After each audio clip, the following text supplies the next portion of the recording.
The St. Louis Blues have one of their most important games of the season tonight. Let's get into it. Hey, this is Brayden Chen. Subscribe to Locked On Blues. You're Locked On Blues, your daily podcast on the St. Louis Blues. Part of the Locked On Podcast Network, your team every day.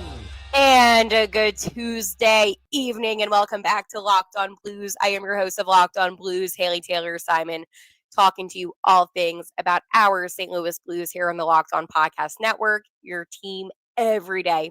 Today on Locked On Blues, I'm going to talk to you about the importance of tonight's game down in Nashville. Switching views. Yes, I did switch some views throughout the season, and I want to address that. And then the worst case scenario. I think all of you know exactly what I mean by that one after looking at some statistics today. But either way, I want to dive into tonight's game because this is a very important game for the Blues. But first, I want to let you know that today's episode is brought to you by Gametime. Download the Gametime app, create an account, and use code LOCKEDONNHL for $20 off your first purchase. Again, I hope everybody is having a good Tuesday today. I know that I am. It was nice out, went on a walk, and now I am getting amped up for tonight's game in Nashville. The Blues have done something quite impressive recently, and they've been successful. They had a very successful weekend, obviously, against the Wild in Anaheim, and now they're getting ready to take on the Nashville Predators, who are not that good of a team. And I think that's one of the things that I want to address is that I am a little bit more nervous about this game than maybe I was against the Minnesota Wild. And I'm going to let you know why, because I know it sounds a little bit ridiculous, but with how the Blues have been this season, I've seen a lot of inconsistencies when they do play some of the teams that are not as good. It's like, for instance, when the Blues played against the Penguins and it was an ugly loss. The Penguins are one of the worst teams in the NHL. But obviously, Tristan Jarry had a great game and was able to display some excellence in front of the net. But the Blues tend to have this pattern. It's like how they split the Islanders every season, it seems like. They lost to Philadelphia in both of the games, who were obviously a really bad team.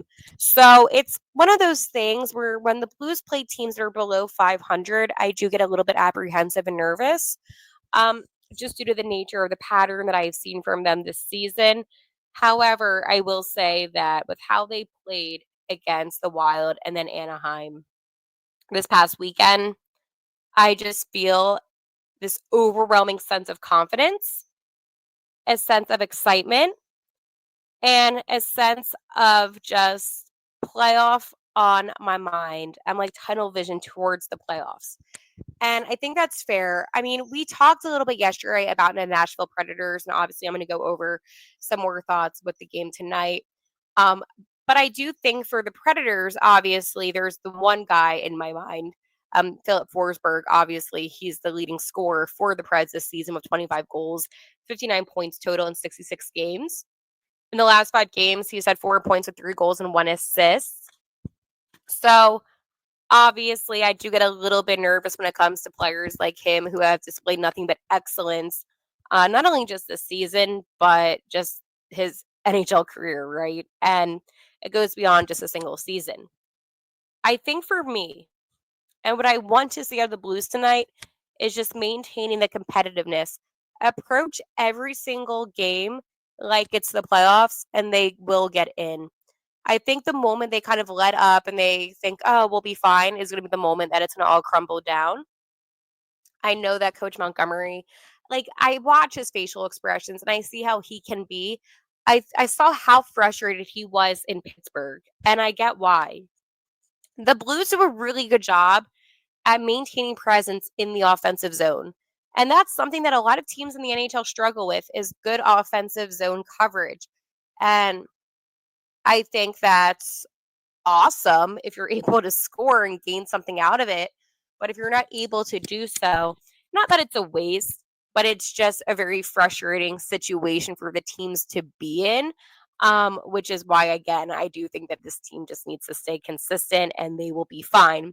But I want to talk about the fact that the Blues are 7-2-1 in their last 10 games, which to me says excellence. Now, I'm not saying that this is great.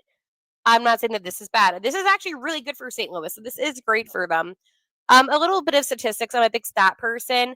So anyways, the Blues have had 15 points in their last 10 games. Obviously, that is insane for the Blues. Yeah. The one point I forgot it was that loss in LA, that like really quick overtime, that loss OTL. That's why I was like, But again, really, really, really good for the Blues, and could not be happier for them. Anyways, as I mentioned, the Blues are 7-2-1. So the Blues have scored a total of 41 goals in those 10 games, which is absolutely phenomenal. Goals against 26. So 41-26, it's a really good statistic. Power play goals. That's another one that's really big for this team. Because as I mentioned, I know that sometimes you and I, we talk a little bit about special teams maybe not being always, the most present for the Blues. They have 8 power play goals in the last 10 games. However, 3 of them did come against Anaheim, and that was this past Sunday. So would like to see more out of that. They had half of their games with at least one special teams goal. So obviously no, they had a shorthanded goal. It was Matthew Joseph, I want to say. So good for him. But yeah, the reason why I'm telling you some of these statistics is just so you know that this team is doing a lot better than maybe it's been led on. I think that this team is actually doing a really good job. Power play opportunities, by the way, they've had 24, so 8 goals in 24. Listen, as I said, I know it's not great, right? I know it's not phenomenal. I'm doing some math actually. 1 second. 24. So 8 divided by 20. That's like a 33% on the power play. Which, no, it's more than that. I'm not good at math. Honestly, just forget that I said that. That was actually kind of embarrassing. I'm not going to edit that out though. No, wait. It has, hold on. 24 divided by is 3. I know that. Whatever. They're doing fine. The power play, whatever. It could be better. It could be worse. So yeah, I think it's fine. I mean, right now we have goal leader, which is Jordan Kyrou with 27, Thomas with 38 assists. Kyrou's also plus 13, which I think is something that's not being talked about enough. So I'm really proud of Ruzi on that one. Anyways, when it comes to the team overall, I think that there's some really interesting see, like, I'm not like a big stat person, right? But at the same time, I am a little bit like interested because about shootout wins, and the Blues are second in the NHL with 4. So I thought that was quite interesting. I was like, However, when that comes to the penalty kill, the Blues are 29th, which is not great, right? And the power play, they're 18th. So again, not fabulous. However, if there was one good thing about the Blues, and I'm going to probably tweet that out. I'm going to tweet that out now, actually. I'm going to pause this and tweet this out. And on that note, make sure to subscribe to Locked On Blues on Twitter, or follow, not subscribe. Anyways, let's go talk about the game tonight and the lineup. I just want to show some fun facts kind of heading into tonight's game. Anyways, this is tonight's projected lineup. On that first line, centering, it's my boy Robert Thomas. To the left, Jake Neighbors, and to the right, it's Bushi. They work really well together, so I'm liking this. Second line, centering, it's Captain Braden Shen. On the left, Dylan Holloway. Holloway has been amazing. And then Jordan Kyrou on the right. Finally, that third line, centering, it's Oscar Sundqvist. On the left, it's Matthew Joseph, Mojo. And then on the right, Zach Bolduc. Finally, that fourth line, Foxa, Alexei Turchenko, and then on the right, Nathan Walker. Defense, we have Cam Fowler, Nick Leddy, Philip Broberg, Justin Folk, Ryan Suter, and Tyler Tucker. And then in net tonight, it's my boy Joel Hofer. So, again, hope these boys rock and roll. They feel good. And I know that I am because I just need these boys to get the points. But I'm going to talk to you about my switch up because we need to have a talk about it. But first, I want to talk to you about Upwork. Scaling your business requires the right experience at the right time. With Upwork, you can find specialized freelancers in marketing, development, design, and more. Experts ready to help you take care of your business to the next level. Upwork gives businesses flexibility by connecting them with top freelance talent across multiple industries, including IT, AI, web development, and marketing. Whether you need extra hands for a project or a long term partner, Upwork makes hiring simple and affordable. If you need help with a marketing campaign, Upwork can connect you with a freelance expert who delivered incredible results. Posting a job is free and simple, and within a day, with multiple qualified candidates to choose from. Instead of hiring full time, Upwork helps find affordable, top tier freelancers to scale my business efficiently. Visit Upwork.com right now and post your job for free. That's Upwork, UPWORK.com,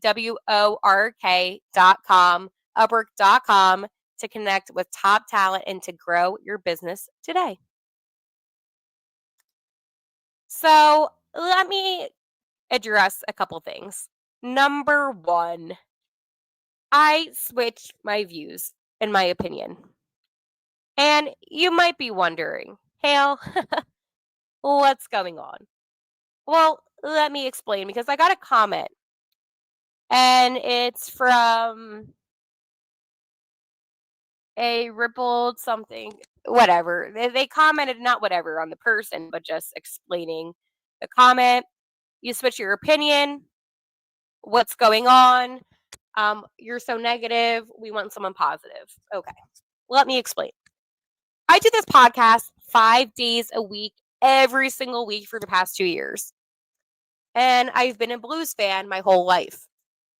So when you talk about something every single day, you listen to every single audio from practice, you watch every single game, you're invested in this team completely, not only because it's your job, but because it's also like your hockey team.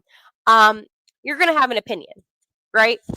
I have said multiple times on this podcast, I tend to be negative when it comes to things that Doug Armstrong has done over the past couple of seasons. I respect Doug Armstrong. I love Doug Armstrong. Obviously, Dougie has been the longest GM of this team. He's been here as a GM, I believe, since 2010. I grew up with Doug Armstrong. I'll admit it. He came on when I was 11 years old. I'm 26 now. You do the math. It's been a long time.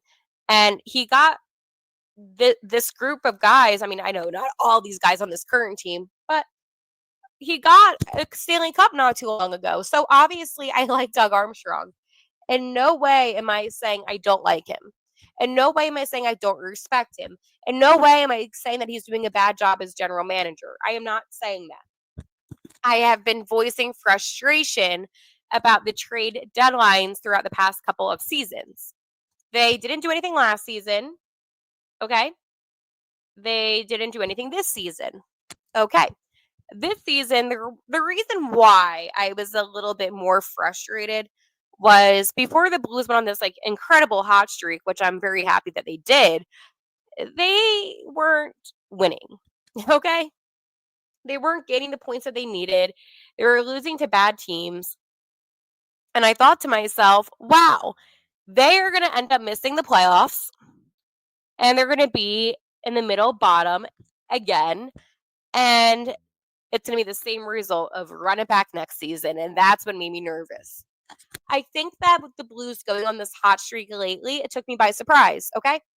When when we had Colton Parayko's announcement that he was injured come out, I panicked. I did. I freaked out. I crashed out on this podcast. You saw that. I was open and transparent about it. That him being somebody who I depend on to carry this defense, I felt very on edge about the potential of not having Colton Parayko for the rest of the season because I thought the defense was going to fall apart. I did. and I will stand by what I said because that's how I felt at that moment. I don't want to hear from anybody, oh, I felt confident once that news of Colton Parayko took place, because I highly doubt all of you felt confident about the fact that Colton Parayko, your best defenseman, is out for the rest of the regular season. I'm sure you did not feel good about that. So if I'm too negative because I was concerned about the defense after the best defenseman on the team sustained an injury, making him out for the rest of the season, then so be it. Anyways, I also was negative on Zach Bolduc, and I take that back now. Listen, I can own up to things that I said. At the time I said that about him, he wasn't really scoring, and I'm sorry that, again, I'm not even sorry, honestly. I think that at that moment, when I talked about him, I was being very, very reasonable, and I was being very honest about my frustration with him. But here's the thing about Zach Bolduc. Okay? He is somebody this season that, yeah, did I expect more out of? Yeah. However, at the end of the day, I am not like upset by what he's done. I mean, he has 17 goals so far this season in not the 83 games. He has 17 goals total in his NHL career. This season he has 12. That's fine. Like, is it phenomenal? No, but at the same time, I'm not upset. I mean, in his last 5 games, he only does have 1 goal. He has a couple of assists though, so I mean, again, it's fine. I'm not gonna, criticize Zach Bolduc for. No, it definitely has more. He has 2 goals, right? Yeah, he has 2 goals in his last 5 games, and he has 2 assists. Yeah. Um, it's fine. He's been doing a lot better. So again, I'll give him credit where credit's due. But I don't think it's wrong that I'm able to look at a player where my general manager, Doug Armstrong, told me he would be a top 6 forward, and he wasn't producing like one. Dylan Holloway has been producing like a top 6 forward, which he is. And before the season began, people were saying, "Oh, have Holloway on the third line." He deserves to be higher up, which I know he is. But again, I'm going to stand by what I said. I really genuinely believe that this is a player that, and I'm talking about Dylan Holloway, that is going to be here for a long time. I think when it comes to Holloway or Broberg, maybe an extension even, I would give it to Dylan Holloway just because I think he's been absolutely phenomenal. I'm a huge fan of Hollywood Holloway. So again, I say what I said, and I don't regret what I said. I don't take that back. I don't want to be negative, okay? That's not my end-all be-all goal. My goal isn't to come on this podcast and think, oh, what's the most negative thing I can say about the Blues? No, it's what is going on today, what is happening right now, and what is my thoughts on it, and having a conversation. Because when you're too positive all the time and something happens that doesn't go the way that it should go, well, it's the same thing as being negative all the time. You get what I'm saying? And I don't see me as being this negative person. I have been very excited about the success of the Blues lately. And I think that at the same time, too, like, that's also okay. I come on this podcast all the time fired up and excited. I mean, yesterday I started the podcast off like super excited. I was not negative at all yesterday on the episode of Locked On Blues, because when the Blues are playing good hockey, right, and they're playing good man-on-man coverage, or they're playing dominant on the ice, I'm going to be happy. When they do great on special teams, I'm going to be happy. So there wasn't really much for me to be negative about necessarily, but I can appreciate and understand that you guys want to see more positive, and I am positive. I just think that my positivity comes out in the middle of my episodes, and if you don't watch all the way through sometimes, you're not going to see my excitement, my enthusiasm. You're going to see that like 1 minute of me saying, "Oh, well, they could have done better on the penalty kill." You get what I'm saying? So there is positivity. I love this team with all of my heart. But yeah, I switched up my opinion Because right now, if the Blues win tonight, okay, this is where it gets a little bit exciting. If the Blues win tonight, right? I'm pulling up my statistics right now. I have it all in a Google document. They will get 75 points, right? It'll be their 69th game of the season. I know, so funny, haha, whatever. The Vancouver Canucks. The Blues do play them on Thursday. However, tonight at 10, they play Winnipeg. So I'm so excited. If the Blues win tonight, the Canucks lose. The Blues take that second wild card spot even before the Canucks game. Okay, well, they could take it before the Canucks even play because, like, technically, like, the Blues game will end before the Canucks game does. You get what I'm saying? Um, so we could wake up tomorrow morning and we could be in a playoff spot. The scream was so uncalled for, but you get what I'm saying? I'm so excited. Okay. Speaking of excitement and what I just said about positivity, I'm going to talk to you about the worst case scenario. I know, Haley, why, but let's just get into it. But first, I want you to hear about my friends doing the bracket breakdown promo. This is actually kind of cool, so take a listen. The NCAA tournament is here, and so is the bracket breakdown. Locked On Podcast Network and Amazon Fire TV channels are teaming up to deliver NCAA tournament coverage like never before. Watch studio shows featuring former players and Locked On's local experts as they guide you through every upset, buzzer beater, and bracket matchup. Stream it all for free on Amazon Fire TV channel. Search Bracket Breakdown to see it all for free. It's your team every day. Well, that was cool. I like that. See, like, I like March Madness. I'm just upset that my Mountaineers didn't get in. So I'm like, oh, well, this sucks. Well, the women did. Okay, you can tell I definitely had an energy drink because I am buzzing. But the worst case scenario right now for the Blues, obviously, is not getting into the playoffs. But I really don't see that happening now. I just feel like really confident and positive. But I also wanted to address that, right? Because I feel like lately I have been extremely positive, and we haven't really talked about the worst case scenarios. The worst case scenario is the Blues miss the playoffs. They finish as the best worst team in the NHL, and they get the 16th overall draft pick. Would I be concerned about that? No, and I'll tell you why. While I know that the best draft picks are within the top 7 this year, and I speak to Russ Cohen, aka Sportsology, about this all the time, and he'll be coming on previewing the draft with me in about a couple months. The talent after the first 7 isn't going to be NHL ready for at least maybe 2 to 3 seasons. So there's time.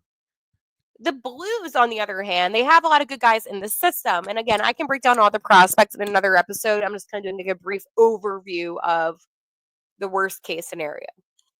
So you get somebody at 16. It'll take that player maybe 2 to 3 years to develop. Okay, well, hail. What do the Blues do then? Well, don't forget, there's a lot of 1-year contracts on this team with some of the older guys, like a Suter, for instance. And I think he does want to play again. I believe, according to him, I think his wife needs to okay it, but I think he will be. But that's when you go out and you sign some free agents, okay? Or you make some trades this offseason. There's plenty of things that the Blues can do. So I don't necessarily think the draft is that significant to the Blues this season. And I know I'm draft heavy, and maybe that's my fault for being so in tune with the prospects and just being obsessed with the NHL draft. Okay, I was at the draft last year. I spoke to Adam Yurchek. I had an exclusive one-on-one with Yurchek last season, and it was really cool. It was like a once-in-a-lifetime experience for me. I got to accomplish a dream of mine, which was to cover an NHL draft, and it was just so surreal. But again, I don't see the draft being that prominent for the Blues this season, which is why I think I'm a little bit more now understanding of Doug Armstrong's overall plan of, hey, let's just try to go to the playoffs. Because I don't think it's going to really matter who the Blues get at the draft. They're not getting the first overall, okay? So if you're not getting within the first 7, you might as well just try to go to the playoffs. And even if this team gets eliminated in the first round, so be it. Like, I really don't think there's any benefit into tanking. And I know prior I said the Blues should tank. Okay, well, the Blues were also a bottom 7 team when I said that. Not 17, but 7. They were a bottom 7 team. So when I said that then, it made sense. It added up to basically getting a good draft pick because, again, they were not a good team then. But now that they've turned things around, I think that the Blues really should strive to go to the playoffs. And if they miss, they miss. But again, I don't see any harm in them missing just because the draft class isn't as I don't want to say talented. Competitive maybe is a better word than past seasons. So again, let me know your thoughts because I am curious what you have to say about this. And if you kind of see where I'm coming from, again, talented kids, no doubt about it. But I just don't see this draft class being life changing for the Blues' organization. All right, let's go watch some St. Louis Blues hockey, and I will talk to you tomorrow. Hopefully, we'll be a wild card team. And like always, let's go Blues.